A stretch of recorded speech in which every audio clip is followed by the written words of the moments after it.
السلام علیکم ورحمۃ اللہ وبرکاتہ۔ آج کی اس ویڈیو کے اندر محبوب سبحانی قطب ربانی غوث اعظم پیران پیر غوث الثقلین شیخ عبد القادر جیلانی الحسنی والحسینی آپ کی سیرت کے حوالے سے کچھ اہم معلومات ہم آپ کے ساتھ شیئر کریں گے، مگر ویڈیو میں آگے بڑھنے سے پہلے اگر ابھی تک آپ نے ہمارے چینل کو سبسکرائب نہیں فرمایا تو ابھی فرما دیں تاکہ ہر آنے والی اچھی ویڈیو آپ تک بر وقت پہنچتی رہے۔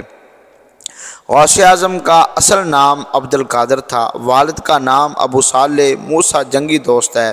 آپ کی ولادت باسعادت بغداد کے قریب قصبہ جیلان میں یکم رمضان المبارک 470 ہجری صبح صادق کے وقت ہوئی۔ آپ کی کنیت ابو محمد اور القابات جو ہیں محی الدین، محبوب سبحانی، غوث اعظم، پیران پیر، غوث الثقلین وغیرہ یہ آپ کے القابات ہیں۔ آپ نجیب الطرفین سید ہیں۔ آپ کا شجرہ نسب والد کی طرف سے 11ویں پشت میں امام حسن سے اور والدہ صاحبہ کی طرف سے 14ویں پشت میں حضرت امام حسین رضی اللہ تعالیٰ عنہ سے جا ملتا ہے۔ آپ کی ولادت کی رات آپ کے والد ماجد نے یہ مشاہدہ فرمایا کہ سرکار دو عالم صلی اللہ علیہ وآلہ وسلم بما صحابہ کرام اور اولیاء اعظام ان کے گھر جلوہ گر ہیں، اور ارشاد فرمایا اے ابو صالح، اللہ تعالیٰ نے تم کو ایسا فرزند عطا فرمایا ہے جو ولی ہے، میرا اور اللہ کا محبوب ہے۔ ان قریب اس کی اولیاء اللہ میں وہ شان ہوگی جو انبیاء و مرسلین میں میری شان ہے۔ آپ علیہ رحمہ رمضان المبارک کے دن کے وقت دودھ نہ پیتے تھے۔ ایک مرتبہ رمضان المبارک کے چاند کی رویت میں اختلاف پڑ گیا تو لوگ آپ کی والدہ کے پاس آئے اور دریافت کیا تو والدہ صاحبہ نے بتایا کہ میرے بیٹے نے آج دودھ نہیں پیا، جس سے وہ سمجھ گیا کہ چاند نظر آ گیا ہے۔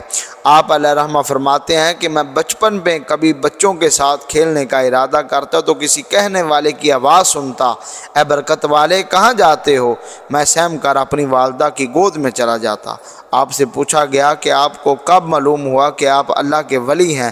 ارشاد فرمایا کہ میری عمر 10 برس کی تھی، میں مکتب میں پڑھنے جاتا تو فرشتے مجھ کو پہچانے کے لیے میرے ساتھ جاتے، اور جب میں مکتب میں پہنچتا تو وہ فرشتے لڑکوں سے فرماتے کہ اللہ کے ولی کے بیٹھنے کے لیے جگہ گشادہ کر دو۔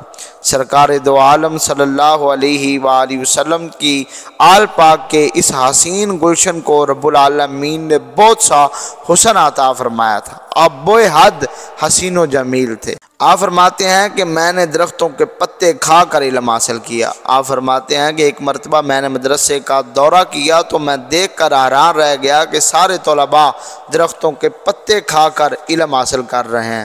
9 برس ہمارے مرشد کامل نے بہت تکلیفیں اٹھا کر علم دین حاصل کیا، مگر افسوس کہ آج مدارس میں تمام سہولیات ہونے کے باوجود ہم علم حاصل کرنے سے دور ہیں۔ تحصیل علم سے فراغت پر حضور غوث اعظم علیہ رحمہ سے اساتذہ نے فرمایا اے عبد القادر، ہم آپ کو فقط الفاظ حدیث کی سند دے رہے ہیں، وگرنہ حدیث کے معانی میں تو ہم آپ سے استفادہ کرتے رہے ہیں، کیونکہ بعض احادیث کے مطالب جو آپ نے بیان کیے ہیں ان تک ہماری سوچ بھی نہیں جاتی تھی۔ آپ 13 علوم میں تقریر فرماتے تھے، ایک آیت کے 40 معنی بیان فرماتے تھے۔ شیخ ابو العاص احمد علیہ رحمہ فرماتے ہیں کہ ایک مرتبہ میں اور علامہ ابن جوزی علیہ رحمہ سرکار بغداد حضور غوث اعظم علیہ رحمہ کی مجلس میں حاضر ہوئے۔ اس وقت آپ تفسیر کا درس دے رہے تھے۔ قاری صاحب نے ایک آیت پڑھی اور آپ نے اس کی تفسیری نقطے بیان کرنا شروع فرما دیے۔ پہلے نقطے پر میں نے امام ابن جوزی سے دریافت فرمایا کہ کیا آپ کو معلوم ہے؟ تو انہوں نے کہا کہ ہاں مجھے معلوم ہے، یہاں تک کہ سرکار بغداد حضور غوث اعظم علیہ رحمہ نے اس آیت کے 11 نکات بیان فرمائے، اور ہر نقطے پر میں ابن جوزی علیہ رحمہ سے دریافت کرتا رہا اور وہ ہاں میں ہی جواب دیتے رہے۔ اس کے بعد سرکار غوث اعظم علیہ رحمہ نے 40 نکات بیان کیے۔ 11 نکات کے بعد ہر نقطے پر میرے دریافت کرنے پر امام ابن جوزی نے لا علمی کا اظہار فرماتے رہے۔ اس کے بعد سرکار غوث اعظم علیہ رحمہ نے فرمایا کہ ہم کال کو چھوڑ کر حال کی طرف آتے ہیں۔ آپ کا یہ فرمانا تھا کہ مجلس میں ایک روحانی اضطراب پیدا ہو گیا اور امام ابن جوزی نے عالم وجد میں آ کر اپنے کپڑے پھاڑ ڈالے۔ شیخ ضیاء الدین ابو نصر موسیٰ کا بیان ہے کہ میں نے اپنے والد محترم حضور غوث اعظم کی زبانی خود سنا ہے۔ آپ فرماتے تھے کہ ایک سفر کے دوران میں اس جنگل میں پہنچا جہاں پانی نہ تھا۔ میں نے کئی دن وہاں قیام کیا لیکن پانی نہ ملا۔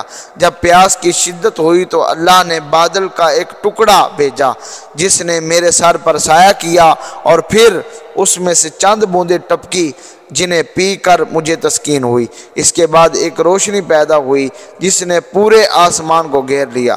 پھر اس میں سے ایک عجیب و غریب صورت نظر آئی اور اس نے کہا اے عبد القادر میں تیرا پروردگار ہوں، جو کچھ میں نے دوسروں پر حرام کیا وہ تیرے لیے حلال کرتا ہوں، تو جو چاہے مانگ لے اور جو چاہے تو کر۔ یہ سن کر طاؤس پڑھ کر میں نے کہا باغ ملعون بک رہا ہے تو۔ اس کے بعد فوراً وہ روشنی اندھیرے میں بدل کر کہنے لگی کہ تو اپنے علم کے سبب مجھ سے بچ گیا۔ حضور غوث اعظم علیہ الرحمہ نے فرمایا او بدبخت، چاہتے جاتے مجھے اور دھوکہ دینا چاہتا ہے۔ اگر علم بچاتا تو تیرے پاس علم کی کون سی کمی تھی؟ مردود سن، مجھے میرے علم نے نہیں میرے رب کے فضل نے بچا لیا ہے۔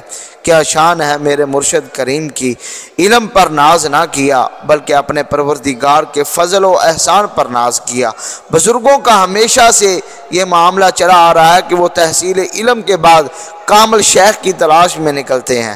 ہمارے مرشد حضور غوث اعظم علیہ الرحمہ نے ایسا ہی کیا۔ آپ اپنے وقت کے بہت بڑے ولی کامل حضرت ابو سعید مبارک کے ہاتھ پر بیعت ہو گئے۔ امید کرتے ہیں کہ آج کی یہ ہماری مختصر سی ویڈیو آپ کو اچھی لگی ہوگی۔ اپنے دوستوں کے ساتھ بھی شیئر کیجئے گا۔ والسلام۔